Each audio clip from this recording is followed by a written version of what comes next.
Alright guys, we're going to take a look at this video here about simple interest. For simple interest, we need to be concerned with a couple of things. The first and foremost thing that we need to be concerned with is the formula that's required to calculate simple interest. And that formula is I, which represents interest, equals P times R times T. Now, in this problem, it's talking about Jim and some silver coins.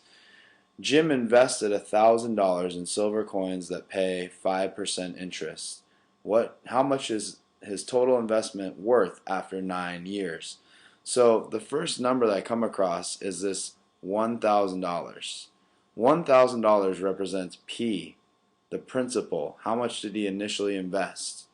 The next number, when I read the problem, talks about the rate of interest, which is right here, 5% interest. That is our R. And then finally, the last thing we need to know is how long was he invested for, and it says 9 years. That's going to be equal to our time. So all I do now is I plug those values into my formula to solve for interest. So it's I equals 1,000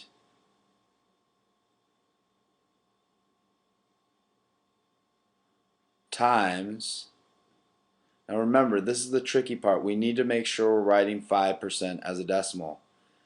5% as a decimal is 0.05. Make sure that you're doing that. And the last part that we're going to multiply by is 9 years. So just multiply it times 9.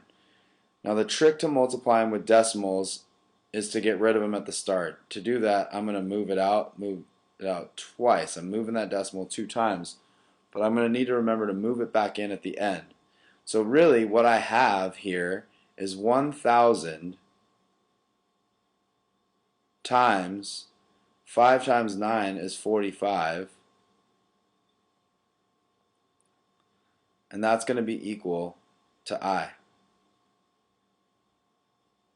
When I multiply 1,000 times 45, that equals 45,000. Now that would be nice if Jim made $45,000 on some $1,000 investment in silver coins, but we have to remember to move that decimal back in 2 times because we moved it out twice at the start. And in fact, Jim did not make $45,000. He still made a nice amount of money. He made $450. So I equals 450 here. But remember, the part that we need to be really careful about here is, what is this problem asking me? And it's asking me not for how much did he make in interest, but what is his total investment worth? His total investment is worth the amount that he had in the principal. What did he start with? $1,000 plus his interest. So for us here, his total investment is worth $1,450. This here is our final answer. This is the answer that I will be looking for on the quiz or test. So make sure that you're reading these questions carefully. Alright? Good luck, and I hope this helped.